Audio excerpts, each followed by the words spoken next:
Editor Reece here. Just wanted to say before the video starts that I want to apologise for the audio quality.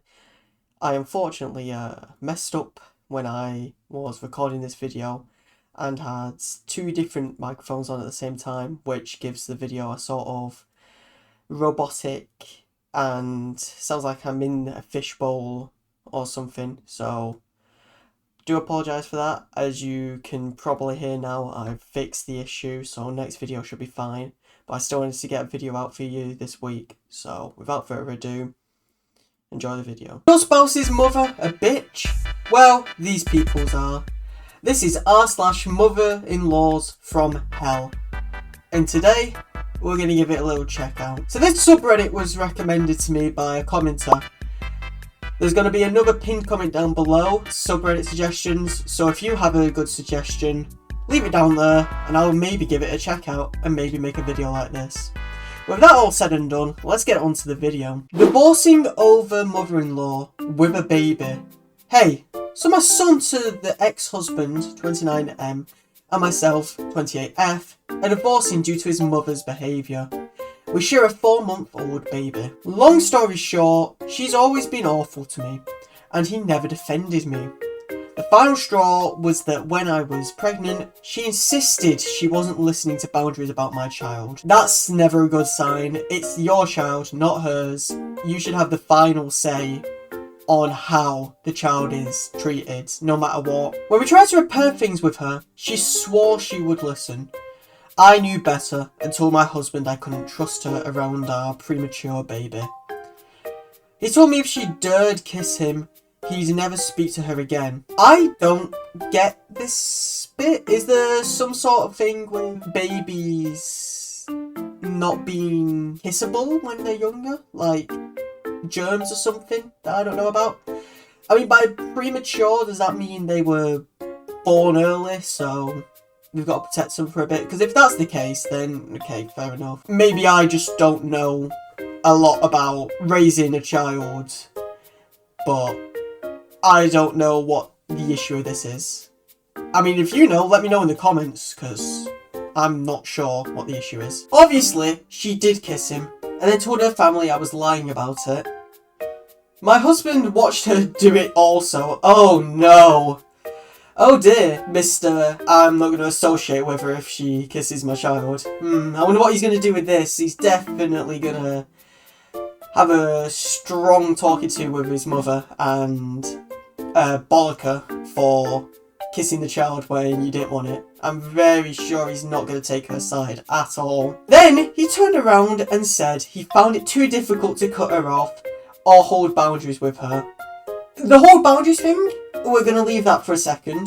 The cut her off thing, yeah, that's fair enough. If you've got a really strong bond with your parents, then sure, probably it's very hard to cut them off, even if they have done something, well, from what this post seems to be talking about, if they've done multiple things in the past to piss you off and disrespect you and your wishes. Now, the thing about the boundaries, no matter who it is, you should have strong boundaries. Like, you should have some set in stone rules that they've got to follow. I think everyone has. I think some people do find it harder to enforce their own boundaries because they want to be either more likeable or more approachable. Or in this case, they probably don't want to seem like an asshole to their own mother, but still.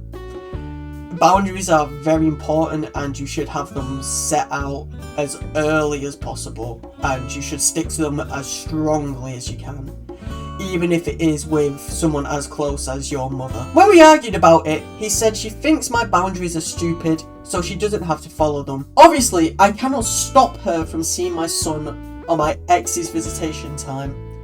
However, I know she will try her best to alienate my child against me. My ex has no spine and will not defend my image to our child. If his mum ever gets held accountable, she cries and he says he can never stand up to her due to this. Okay, so he's a mother's boy. He wants his mother to have a good image of him, and doing that easily is by giving the least resistance. Just letting her get away with what she wants, because obviously someone's going to think a lot better of you, or at least think you're somebody easy to be around because you'll never say no to them. It's not a good thing, don't get me wrong, it's really not a good thing to be used like that, but a lot of people kind of want just to have a connection, especially with something as important as their mother. I'm assuming they don't really want to strain a relationship like that, and as someone who finds it hard to say no to people, that can definitely impact you on something as personal as saying no to your own mother, and it can be hard to see someone as close to you like your mother crying and you still have to make your point across. So I can see where the husband in this situation is coming from. Well, ex-husband now. But I can see where he's coming from, but something like this, yeah, you shouldn't be letting her run amok and getting away with everything. Especially when it comes to a child this young. Early life shapes children into who they become and how they act when they grow up and become adults and into the world. Even though it's a long time away, it's still something you've always got to have in the back of your mind and think about. Even if they're like 3-month-old, you've still got to think about their future and always be there supporting them. And it's probably not a good idea to sully the image of their mother. So what can I do? I'm lost. I'm devastated. Shit. I'm the wrong person to talk about this one. I do not know what you can do. I'm assuming your best bet is to maybe see what you can do legally. Maybe look into the courts, see if there's a way that you can try and restrict how much she can see the child. I'm not a legal expert. I don't want to be a legal expert for a fucking good reason. I mean, have you seen how long and complex some of these laws are? But maybe speak to a lawyer about it, see what you can do. My ex's parents have already tried to push him to get overnight stays, which obviously I will not allow at 4 months old. I'm going to slowly introduce them at 1 year. He's never done an overnight with the baby. It's made me so anxious. You're probably not in the best state at the moment to be caring for this child in the first place. I mean, a divorce and then all this with the mother-in-law. It's probably a hard time, and I think maybe pushing them away to a year is a bit much. Maybe slowly introduce them around now, but you should definitely be very wary with what they plan to do. They don't seem like very trustworthy people. My mother-in-law told my husband she support his stage 4 cancer only if he divorced me. That is crazy. What a way to start this off. He'll only be supported by his mother if he divorces the poster. That is absolutely crazy. Cancer is not a fun thing. I've had death in my family because of cancer, and I've had survivors in my family because of cancer. You know, it's a pretty big thing in my family, unfortunately. So, for something like this, it's crazy because in my family, we all came together to support the people with cancer during the time of need. I've not even read the post yet and I'm already getting heated, but this is a very important topic to me, and well, it's something that shouldn't be discussed in this way, and it's actually quite upsetting to see someone react like this. Hi everyone, I've been married over a decade and we have 2 little girls. Looking back, I ignored a lot of red flags. My mother-in-law used to brag about how most of her adult children's marriages ended and how relieved she was when they divorced. I thought it was just bitterness. I was wrong. Bragging about your children not being happy in a relationship and having to divorce. Brilliant sign, yeah. She always invited her kids and grandkids to events, but quietly excluded spouses. When relationships became serious or stable, she'd start causing problems. For years it was rumours, harassment, and weird anonymous letters mailed to our house.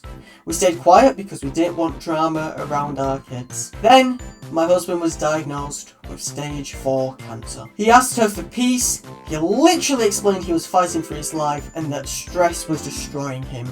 He even told her he wouldn't be alive without the care I was giving him. That's a very sensible thing to ask for. Just leave them alone. They're in a time of turmoil. I mean, 2 young kids as well. With the survival rate as low as it is for stage 4 cancer, having 2, it's a bit hard to juggle around why the dad is so ill and the prospects that they might be fatherless in the near future, which is a horrible feeling, especially for young kids. I mean, can you imagine how fucked up it's gonna make them? Especially when they don't have as strong as a support unit as what this looks like. I mean, yeah, they have their mother, but the mother-in-law, which would be the grandma, doesn't seem very caring about it. I mean, I would not be surprised, which this is very unfortunate to say, but I would not be surprised if the grandmother just cut contact after her son died. Her response was an ultimatum. She said he could have the support of her and the whole family if he divorced me. After that, she contacted relatives, old friends, and even his co-workers, spreading lies about me and even about our children. She also reconnected with his ex, which created distance between him and his adult son for a previous marriage. This woman might be insane. What the fuck? Who in a situation like this goes, oh, my son is struggling, my daughter-in-law is struggling, they've got 2 young kids, I should be supporting them through this? Who the fuck goes, no, unless you get a divorce, I'm not going to help you, I'm going to alienate you from as many people as I can and try and cause turmoil in an already stressful situation. This is actually... it's so upsetting to read. We still chose not to fight publicly because anyone willing to blindly follow that behaviour isn't someone we want around our kids. I guess I'm posting because this whole experience taught me something painful. Illness doesn't always bring people together. Sometimes it shows you exactly who was waiting for the chance to tear you apart. If you've dealt with a mother-in-law like this, you're not crazy and you're not alone. A few people asked how we've been coping mentally. During treatment, he lost his voice for a while from radiation and started writing lyrics about everything he was going through. When his voice came back, we recorded them together. The music became therapy for us. It's good that you've got some sort of advice to help you deal with this. Music is a very powerful force. Music is a really powerful tool that allows people to separate themselves from real life or vent or however they want to feel. It's like some people get invested in games because they can separate themselves. Some people write stuff into music because that's how they can finally close a chapter. It's written, it's out there, and it's something they care about. I think it's good that you found something that you can use to help you through this time. Fuck that mother-in-law. Like, actually fuck the mother-in-law. She is a bitch. I'm quite... I'm quite heated at the moment. I'm laughing because of how heated I'm getting from this, which I didn't expect. With something like this, I'm surprised that some people can be so cold-hearted as to put people off or not help them during such a stressful time of need. That one was a hard read, man. Jesus. Mother-in-law lied about police. I, 34F, just had a baby with my partner, 30M, in December. Our daughter is my mother-in-law's 46F first grandchild. Throughout my pregnancy, she was understandably very excited. Now, my partner was living with her until August, when I was 5 months pregnant. When we moved in together, she started getting really weird. She started talking to me about semen helping labour start, sending us Instagram reels of oral sex jokes, etc. It made me extremely uncomfortable. What is semen helping labour start? I have never heard of that before. I don't want to Google it. Don't recommend that you Google it either, because I'm assuming it's some weird shit. My partner also has a cat, who has Dingus as a nickname. One time, his mother was over. My partner went to the bathroom, his cat followed him, and my partner said, "Hi, Dingus." His mum said, "Don't play with your dingle-dangle when I'm here." That's crazy! Like, the fact his mother has the balls to say that in the first place. to her own son is a lot to take in. I would be so unbelievably embarrassed if my mum or even my dad said that. I mean, fuck it. I'd be embarrassed if I was in the position of the poster and I heard my mother-in-law or father-in-law say that to my partner. She knows the cat's nickname. It felt like she was implying that he was playing with himself. I don't know. Weird. All of it made me extremely uncomfortable. Yeah, I would 100% agree. She was definitely making a innuendo about him playing with himself. Very weird thing to do. And I would also be weirded out in your position. Fast forward to Thanksgiving. My partner and I decided that we didn't want anyone to hold our baby before she got her vaccines, because if she got sick, it's much more serious since babies' immune systems wouldn't be developed yet. It would require an overnight hospital stay and a spinal tap if she got a fever. Our baby was due in December, peak sick season, and I would not risk that for anyone. When we told her, she was shocked and confused and asked if it applied to her too, saying that grandmothers need to bond with their grandbabies in the first 6 weeks. Not heard that statistic before. You want to bring out some sort of Oxford or Cambridge report or some other influential university? Because I've never heard of the 6-week rule for grandmothers. I think this is a very fair request, just they don't want to deal with it. Especially winter time. She then asked if she could hold her early because my partner had gone back to work and he was around strangers. He works from home. After she was allowed to hold her, she wanted to kiss her, which we told her explicitly, you cannot kiss the baby. I think this is very fair. Just don't kiss the child, because yeah, that's definitely going to spread a lot of germs. At the beginning of this month, she added a photo to our daughter's shared album of her kissing the back of the baby's head. I immediately filled with rage. It feels like such a blatant disregard of our boundaries. Obviously, she's broken the boundaries that you've set. Clearly, I understand that. But I think kissing the back of the head is a lot better than kissing somewhere like the forehead or lips, obviously. But if these are boundaries that you have set, and yeah, she should be respecting them. Other honourable mentions. She texted us one Sunday and told us, I cancelled my work event because I decided I would rather see granddaughter instead, and came over. And also texted us 3 to 5 times every week asking to come over. Oh God.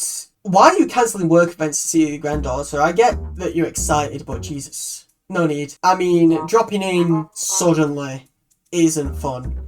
We have family that do that to us, where they'll text us and just drop in no matter what we say, really. They'll just arrive at the door. I mean, it feels like sometimes they literally text us when they've pulled up. That's how little time we have. This is a bit much. 4 to 5 times every week and dropping in unannounced and stuff. Jesus Christ, I mean, at this rate, she might see the baby more than you two do. Finally boiled over the edge this week. She texted a few times in our group chat asking if she could come over. One day we weren't home. The next day was my little sister's last day in town before moving out of the state. And the next day, I just said, I don't know. She then accused me of gaslighting her. I did respond by saying, what the fuck do you mean gaslighting? I barely talk to you. Which I understand was harsh. Time I just had a baby. I was just diagnosed with PPD. I can appreciate that being a new grandmother is difficult, especially when your expectations don't meet reality. But I know it's harder being a first-time mother. Anyway, we met for coffee after our back and forth text going nowhere. I had a feeling she was going to twist my words, so I recorded the entire conversation from the second she walked in the door. Every concern I brought up, she either deflected or doubled down. Not a good trait at all. This is quite concerning. She did bring up that I had been cool to her for a while, which I agreed, and I told her it was because of the sexual comments and jokes that she had made to me. I think that's fair, yeah. You probably should talk with the person about it. If you have had that talk and they've disregarded it, then yeah, being cool to the person, probably a good step. She got offensive immediately. and said something along the lines of, just because you've never had a son who feels comfortable talking about everything with you, you wouldn't understand. Yeah, okay, cool. You've got a son that feels comfortable with that. Doesn't mean your daughter-in-law is going to feel comfortable with that. Maybe respect their boundaries as well. You know, you're not just dealing with one person, you're dealing with two separate people. I told her I just think it's weird. Either way, I wasn't talking about her and her son's relationship, which she thinks those comments are weird too. Oh, okay, so she's bullshitting you that they talk about anything together. He probably said a couple of things that maybe teetered on the edge of being a bit weird when he was younger, and now she thinks they talk about anything and everything. Yeah, no, this woman might be a bit deranged. I was just telling her what made me uncomfortable. She kept defending, and eventually I told her that the only way I can see us moving forward is family therapy. By the time I got home, she had texted my partner that I was accusing her of having a sexually inappropriate relationship with him. I never said that. Good job you were recording then, weren't it? Fucking hell, good call. Yeah, she twisted your words quicker than you could imagine, I'm assuming. A few hours later, she said a concerned citizen from the coffee shop had called the cops on her because I was accusing her of having child porn. Brilliant! No, I'm sure a concerned citizen would accuse someone. How the fuck would they know where you lived or anything? Like, did you stay in the coffee shop for a while longer or something? I mean, that reeks of bullshit so very clearly. She called her other son, my partner's younger brother, and told him the same story. She demanded from my partner that he needed to verify his age to the police when they call him to clear everything up. No cops called him. I texted her and offered to call the police and clear up our conversation, and she essentially told me to fuck off. Something felt off about the situation, so I decided to dig deeper. Yeah, she told you to fuck off because she didn't want you digging into it like you are doing now. I think the right step for you is to dig into this like you are doing at the moment. I don't think she realises that police records in our state are public information. You can't Google it, you have to file a formal request. So I filled out paperwork for access to any reports filed at the coffee shop we met at, or any reports filed with her name on the date we met. The State Police Department responded to my request and stated that no police reports were filed, either with her name or at the coffee shop we met at. Okay, yeah. So you sent Freedom of Information request or whatever the equivalent is for this, and yeah, she was bullshitting you, which I think it's good to have this evidence clear in stone. I mean, she can't really worm her way out of this now. You've got your concrete evidence that she's a liar and manipulative. She made the whole thing up to try and turn her kids against me. At this point, she feels dangerous to me. I don't know what to do. Yeah, no, I think you need to try and distance your family as much as possible from the mother-in-law in this scenario, because she seems quite deranged and very weird in the way she's going about stuff. Well, that was a frankly depressing look. We've got a really good track record going at the moment for depressing subreddits. Maybe next time we should do something a bit more fun. I mean, I think I've got an idea for what I want to do for the next video, but I'll leave that a secret for now. There is something I want to say before I finish off this video, and it's very upsetting that a lot of this is about young kids or unborn kids, because as I have said earlier in the video, a lot of a kid's development comes from the early stages in life, and that's how the child grows up and it shapes how they become in future. So a lot of this is really unfortunate, and I think in situations like this, a lot more thought needs to be given to the kids in these situations. While I'm not saying the posters aren't caring about the kids, I'm saying that a lot of the stuff that is going to happen from the outcomes of these posts could affect the kids negatively, which I hope does not happen. But, going away from such a depressing view, I hope you did enjoy the video. Please do like, subscribe, comment, blah blah blah. You've heard this 100 times by now, but for someone as small as me, it does mean a lot. I also just want to plug my Twitter real quick, because I'd like to try and engage with my community a bit more, and I'd love if I could stop getting followed by porn bots or shitty AI artists. But with that all said and done, thank you so very much for watching, and now I'm going to go back to playing Fallout New Vegas to try and cheer myself up a bit. See ya!